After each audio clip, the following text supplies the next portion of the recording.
Exercise 12.2 का question number 3 है।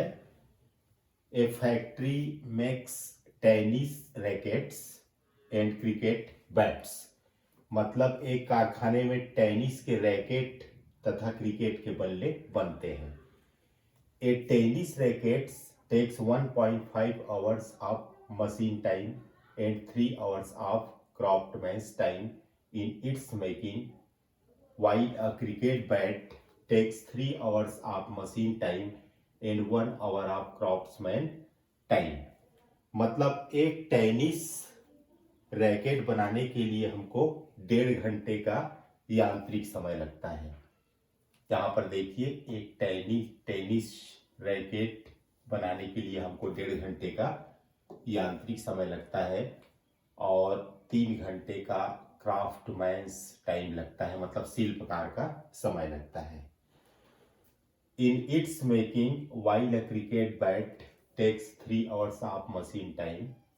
मतलब जो क्रिकेट का बैट है, बल्ला है, उसको बनाने के लिए 3 घंटे का मशीन टाइम लगता है और 1 घंटे का शिल्पकार समय लगता है, क्राफ्टमैन्स समय लगता है। In a day the factory has the availability of not more than 42 hours of machine time। एक दिन में हमको 42 घंटे का मशीन टाइम मिलता है और 24 घंटे का हमको क्राफ्ट्समैन टाइम मिलता है। तो हमको ये ज्ञात करना है कि what number of rackets and bats must be made. मतलब हमको कितना रैकेट्स और बैट बनाना चाहिए जिससे कि क्या हो, the factory is to work at full capacity.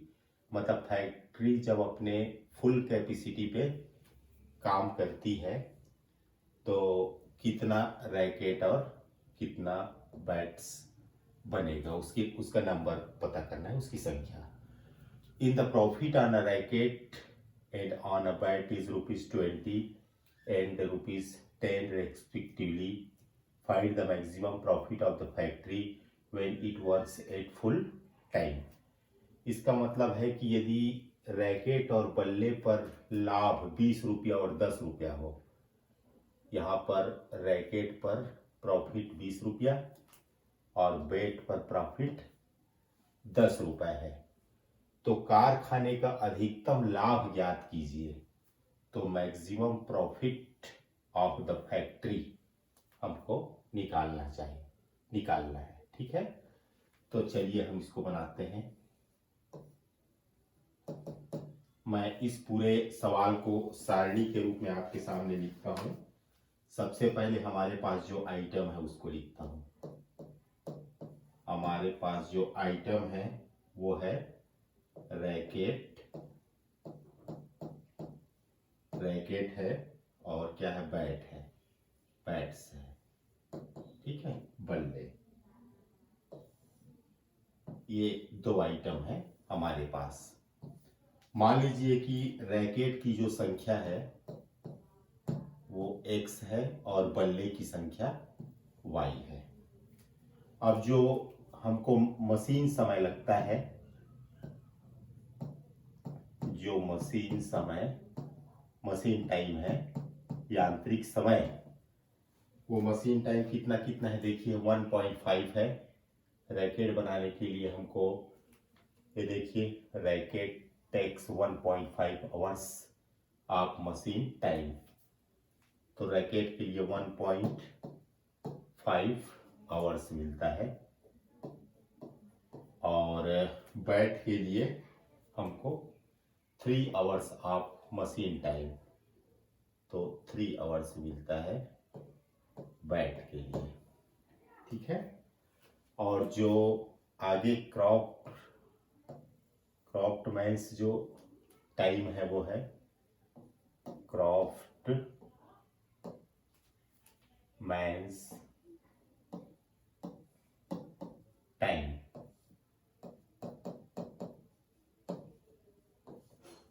जो क्राफ्टमैन्स टाइम है वो कितना है देखते हैं हम लोग यहाँ पर। तो क्राफ्टमैन का टाइम जो है रैकेट के लिए 3 घंटे का है। ठीक है ना, यहाँ पर देखिए ये 3 आवर्स ऑफ क्राफ्टमैन्स टाइम, तो रैकेट के लिए 3 घंटा है और बैट के लिए 1 घंटा है, 1 और है। ठीक, अब जो प्रॉफिट है उसको देख लेते हैं। यहाँ पर हम प्रॉफिट को नोट कर देते हैं। ये प्रॉफिट है 20 रुपीज का प्रॉफिट है रैकेट पे, 20 रुपीज, और 10 रुपए का प्रॉफिट है बैट पे, 10 रुपीज का प्रॉफिट है बैट पे।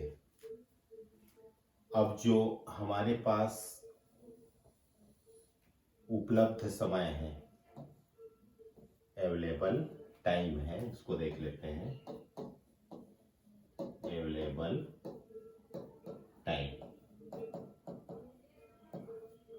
ये जो मशीन टाइम कितना अवेलेबल है, मशीन टाइम हमारे पास 42 आवर्स अवेलेबल है, 42 आवर्स टोटल। और जो क्राफ्टमैन्स टाइम है वो 24 आवर्स अवेलेबल है। ये हुआ 24 आवर्स। तो इतनी सारी बातें हमको पता चली क्वेश्चन को पढ़ने से। क्वेश्चन को पढ़ के आप ये टेबल आसानी से बना सकते हैं।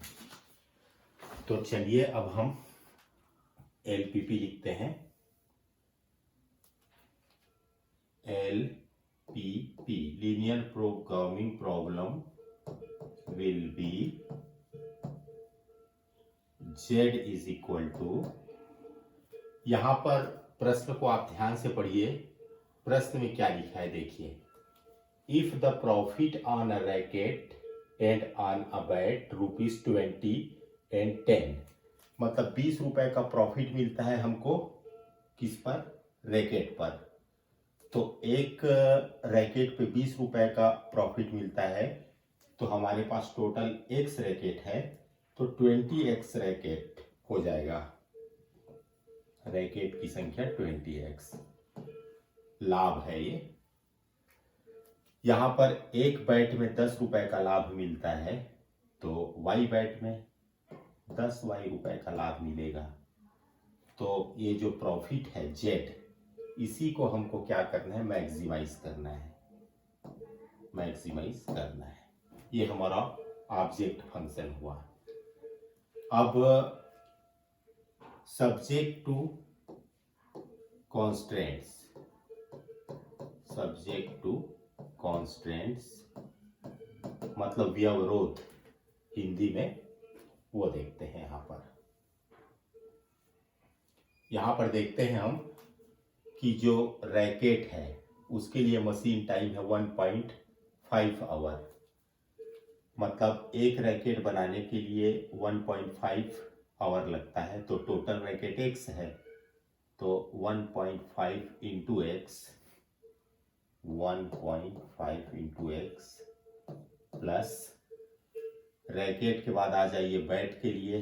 तो बैट के लिए हमको मशीन टाइम लगता है 3 घंटा, एक बैट के लिए 3 घंटा। तो y बैट है तो 3y घंटा लगेगा, तो 3y। ठीक है, और ये जो है मशीन टाइम वो 42 घंटे हो सकता है, 42 घंटे के बराबर, उससे ज़्यादा नहीं हो सकता, कम भले हो सकता है। तो 42 घंटे से कम होगा या 42 घंटे के बराबर होगा। ये हमारा पहला सब्जेक्ट टू कॉन्स्टेंट्स है। तो ये तो हुआ मशीन टाइम से ये बना। अब आ जाते हैं हम शिल्पकार समय, क्राफ्टमैन्स टाइम। तो 3 घंटा लगता है हमको रैकेट के लिए, तो टोटल रैकेट x है तो 3x घंटा लगेगा रैकेट के शिल्पकारी के लिए। और जो बैट है तो बैट के लिए 1 घंटा लगता है, तो टोटल बैट y है तो 1y, मतलब y और ये जो क्राफ्टमैन का समय है वो 24 घंटे से ज़्यादा नहीं होना चाहिए। 24 घंटे से कम भले हो सकता है या उसके बराबर हो सकता है, लेकिन ज़्यादा नहीं होना चाहिए। ये दूसरा सब्जेक्टिव कांस्टेंट है, दूसरी इनइक्वालिटीज है। अब ये जो रैकेट की संख्या x है और बैट की संख्या y है, ये कभी भी निगेटिव नहीं हो सकती। मतलब x is greater than or equal to 0 और y is greater than or equal to 0। तो ये हमारा लीनियर प्रोग्रामिंग प्रॉब्लम तैयार है। अब जो पहली जो इनइक्वालिटी है वहां से हम इक्वल के रूप में इक्वेशन लिखते हैं स्ट्रेट लाइन का, मतलब 1.5x plus 3y is equal to 42। ये एक सरल रेखा का समीकरण है। इसके लिए हम टेबल बनाते हैं। तो टेबल बनाना आपको पहले से आता है। यहाँ पर x लिखते हैं, यहाँ पर y लिखते हैं। यदि मैं x का मान 0 रखता हूँ तो y का मान मुझको मिलेगा 42/3। तो 3 एकम 3 और 3 चौक 12 यानी कि 14 आएगा। यदि y का मान मैं 0 रखता हूँ यहाँ पर तो ये हो जाएगा, y का मान 0 रखने पर 1.5x equal to 42। 1.5x equal to 42। तो x equal to 42 upon 1.5। Point को हटा दूंगा तो यहाँ 0 करना पड़ेगा। तो 15 दूनी 30 और 15 अट्ठे 120, ये आएगा 28 आएगा। इसी तरह हम टेबल बनाएंगे। इसके लिए इनइक्वालिटी 2 है, 3x plus y is equal to 24। ये स्ट्रेट लाइन का इक्वेशन है। इसके लिए भी हम तालिका बनाएंगे। ये हमने तालिका बनाया, ये x है और ये y है। यदि x को मैं 0 रखता हूं तो y 24 होगा, और यदि y को मैं 0 करता हूं तो x का मान 8 होगा। तो स्ट्रेट लाइन, इसके लिए ये टेबल हुआ और इसके लिए ये टेबल हुआ। अब इन दोनों टेबलों की हेल्प से हम दोनों स्ट्रेट लाइन का ग्राफ बनाएंगे। और ये सब काम कहाँ पर होना है? प्रथम चतुर्थांश में होना है। फर्स्ट क्वाड्रेंट में ही x और y का मान greater than or equal to 0 होता है। तो पहले चतुर्थांश में ही हमको ध्यान देना है। तो चलिए हम यहाँ पर जल्दी से ग्राफ बना लेते हैं। ये हमारा x एक्सिस है और ये हमारा y एक्सिस है। ये हो गया मूल बिंदु। अब यहाँ पर दोनों टेबल को देखने से पता चलता है कि x का जो मान है वो अधिकतम मान 28 है और y का अधिकतम मान 24 है। तो x अक्ष में 28 तक जाना है हमको।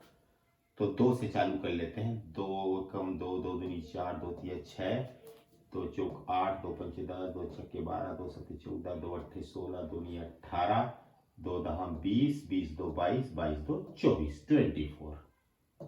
ये एक्स एक्सिस में है। 2, 4, 6, 8, 10, 12, 14, 16, 18, 20, 22, 24। इसी तरह y एक्सिस में हमको अधिकतम कहाँ तक जाना है? 24 तक। तो यहाँ पर भी ले लेते हैं। हो जाएगा 2, 4, 6, 8, 10, 12, 14, 16, 18, 20, 22, 24।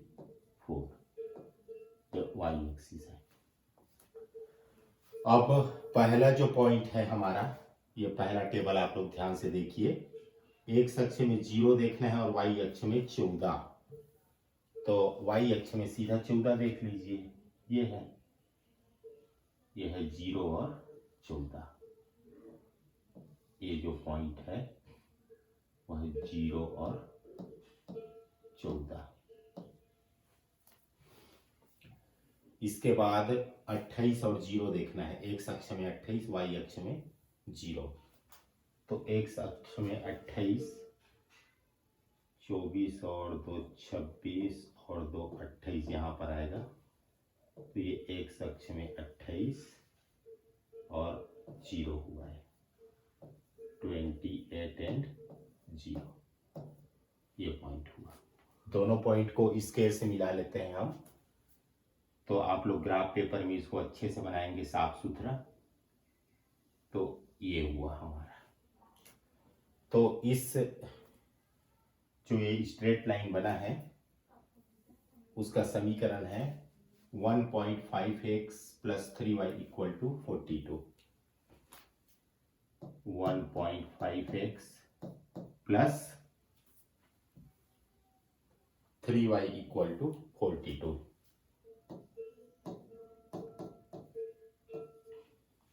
अब दूसरे टेबल पे आते हैं। हमको एक्स एक्सिस में 0 देखना है, वाई एक्सिस में 24। तो 0 को छोड़िए, वाई एक्सिस में 24 देखिए। तो ये हो जाएगा 0 और 24।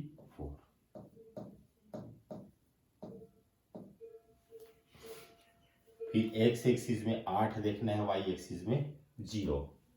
तो ये हुआ 8 और 0। तो ये जो पॉइंट है वो है 8 एंड 0। अब ये दोनों को मिला लेते हैं यहाँ पर। ये मैंने दोनों को मिला दिया। तो ये जो लाइन है उसका इक्वेशन है 3x + y = 24। 3x + y = 24। तो ये तो बना हमारा दोनों स्ट्रेट लाइन के लिए ग्राफ बना। अब ग्राफ बनाने के बाद जो तीसरा काम हम लोग करते हैं वो है पहला सब्जेक्ट टू कांस्टेंट को लिखना। हमारा पहला सब्जेक्ट टू कांस्टेंट है नाउ 1.5x + 3y ≤ 42। यहाँ पर आपको पता है कि x और y का मान 0 रखते हैं, तो इसको 0 रखेंगे। x का मान और y का मान यदि 0 रखते हैं तो ये पूरा का पूरा 0 हो जाएगा। तो x = y = 0 रखने पर क्या होता है, 0 ≤ 42। और ये ट्रू है। ठीक है। तो ये ट्रू, जब ट्रू रहता है तो 0 0 की ओर हमको एरिया सेडेट करना चाहिए, मतलब 0 0 साइड सेडेट करना चाहिए। क्योंकि यहाँ पर x का मान और y का मान 0 0 रखे हैं, मतलब मूल बिंदु का जो निर्देशांक है उसको रखे हैं और ये ट्रू आया है, तो मूल बिंदु साइड हमको सेडेट करना चाहिए। तो चलिए मैं सेडेट करके आपको दिखाता हूँ। 1.5x + 3y वाली जो लाइन है,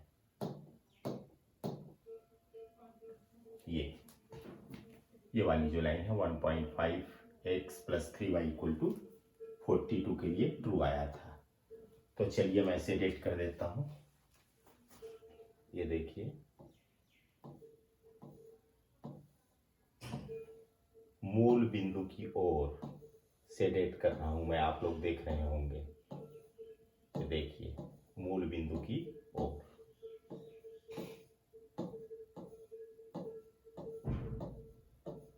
यहाँ पर हमारा ओरिजिन ये है, यही मूल बिंदु है। तो उसी ओर हमको सेडेट करना है, क्योंकि रिजल्ट ट्रू आया है।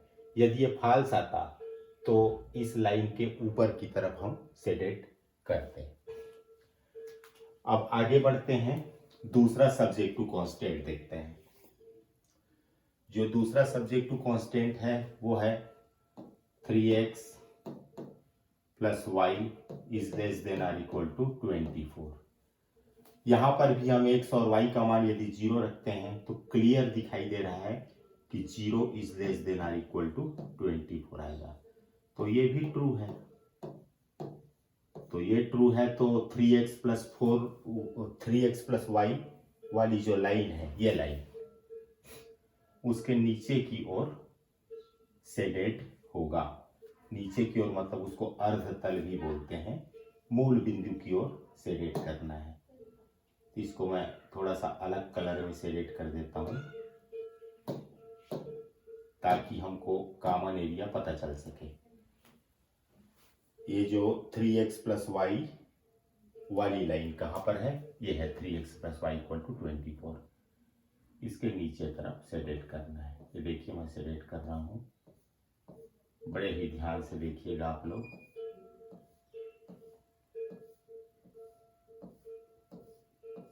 ये मैंने शेडेड किया।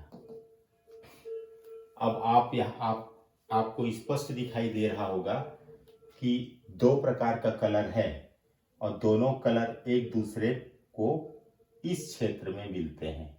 ये देखिए यहाँ पर आपको दिखाई दे रहा होगा। ये जो एरिया है जहां पर मैं पेन चला रहा हूं, इसी एरिया में दोनों कलर एक दूसरे से मिलते हैं। मतलब यही हमारा फिजिबल रीजन है, सुसंगत क्षेत्र है ये। तो इस क्षेत्र में हमारे पास कौन कौन सा पॉइंट है? एक तो 0 और 14 है, ये नाम दे दीजिए।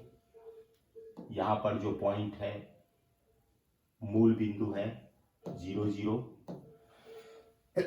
उसके बाद यहाँ पर जो पॉइंट मिला है हमको, इसका नाम हम बी दे देते हैं। और यहाँ पर जो पॉइंट मिला है हमको, इसका कोऑर्डिनेट हमको पता नहीं है, लेकिन ये जरूर पता है कि ये बिंदु मिला कैसे है हमको। दो सरल रेखाएं एक दूसरे को यहाँ पर काटती हैं, तो इसका निर्देशांक क्या होगा? दोनों इक्वेशन को हम लोग हल कर देंगे। तो हमारा इक्वेशन कौन कौन सा है? हमारा इक्वेशन है, एक तो ये है 1.5x 1.5x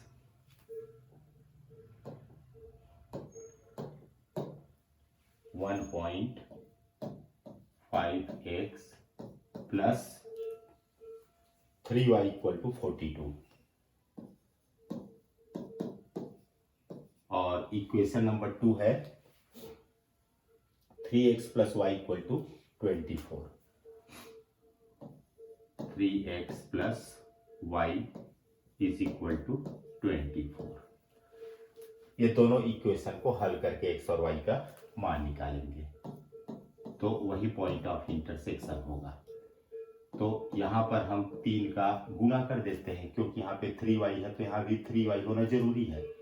तो हो जाएगा, समीकरण 1 को पहले लिख लेता हूँ मैं, 1.5x plus 3y is equal to 42।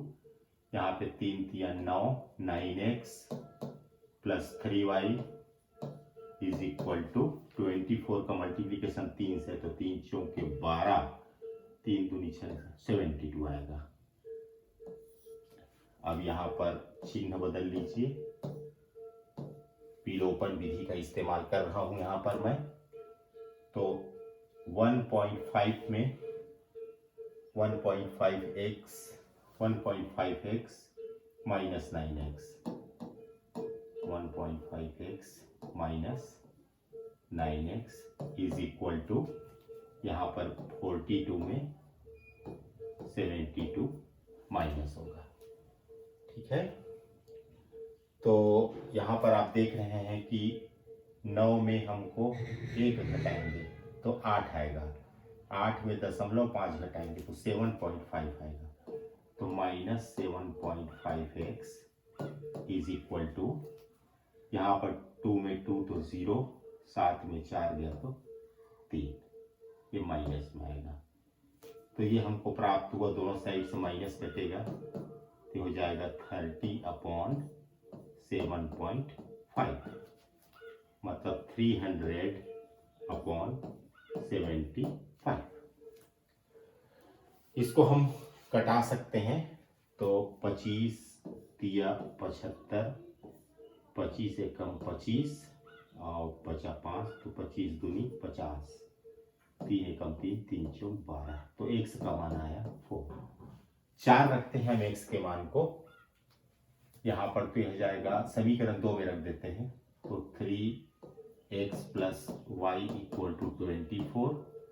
तो 3x का मान 4 आया प्लस वाई इक्वल टू 24। तो y इक्वल टू 24 माइनस 12 हो जाएगा। तो y इक्वल टू 12 आया। तो x का मान 4 आया और y का मान 12 आया, मतलब 4 और 12 इसका कोऑर्डिनेट है। ये जो पॉइंट है वो है 4 और 12।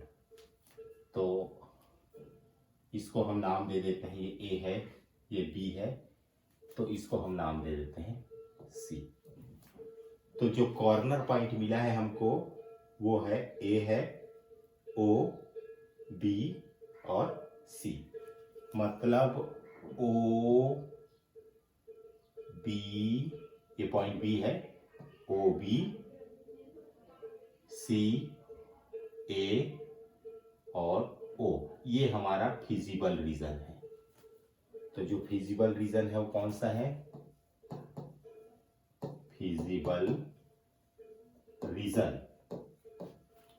फिजिबल रीजन मतलब सुसंगत क्षेत्र, जहां पर दोनों कलर एक दूसरे से मिलते हैं, कॉमन एरिया।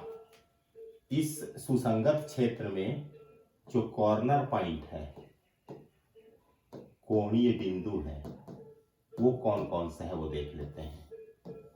कोणीय बिंदु सबसे पहले तो यहाँ पर A है, जिसका की कोऑर्डिनेट है 0, 14। दूसरा कोणीय बिंदु यहाँ पर मूल बिंदु है O, तो मूल बिंदु का निर्देशांक 0, 0 होता है। जो तीसरा कोणीय बिंदु है वो यहाँ पर B है, इसका कोऑर्डिनेट है B का 8, 0। और लास्ट यहाँ पर C है, कॉर्नर पॉइंट, जिसका कोऑर्डिनेट 4 और 12 है। C है जिसका 4 और 12 है। ये हमारा कॉर्नर पॉइंट है। और जो हमारा प्रॉफिट है, जिसको कि हम Z के रूप में लिखे थे, वो है यहाँ पर देखिए एक बार, Z के रूप में 20x प्लस 10y। तो Z का मान है 20x प्लस 10y। तो चलिए x और y का मान हम रखते जाते हैं फटाफट। सबसे पहले 0 रखेंगे x का मान, तो ये 0 हो जाएगा। y का मान 14 रखेंगे यहाँ पर, तो 14 दहम 140, तो z इक्वल टू 140 आएगा।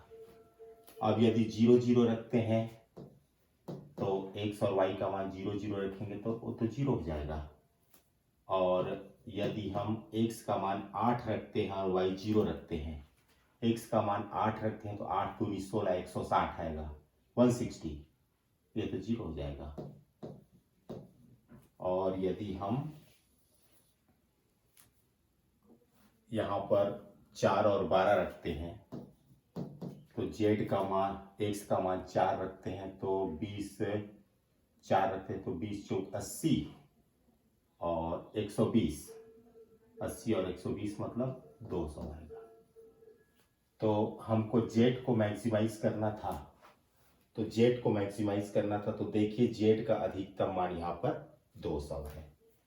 ये है मैक्सिमम वैल्यू ऑफ z, अधिकतम लाभ है, प्रॉफिट है। तो एक तो ये आंसर हो गया। और किस पॉइंट पे? 4 और 12 पे। तो क्वेश्चन में पूछा गया था, क्या पूछा गया था क्वेश्चन में? देखिए आप लोग ध्यान से, क्वेश्चन में ये पूछा गया था कि रैकेटों और बल्लों को कितनी संख्या में बनाया जाए ताकि कारखाना पूरी क्षमता से कार्य करे।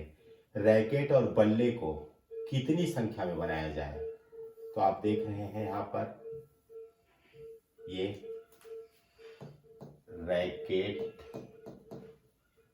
ये एक्स बोले थे हम लोग इसकी संख्या को, नंबर को, तो ये 4 है। और जो बैट है उसकी संख्या को हमने y कहा था, तो यहाँ पर y निर्देशांक 12 है। ठीक है।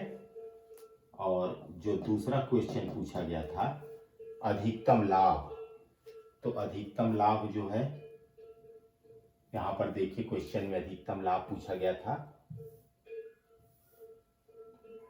ये, यदि रैकेट और बल्ले पर लाभ क्रमशः 20 रुपए तथा 10 रुपए हो तो कारखाने का अधिकतम लाभ ज्ञात कीजिए। Find the maximum profit of the factory. तो जो मैक्सिमम प्रॉफिट है वो होगा maximum profit Z is equal to वो है 200। तो ये हमारा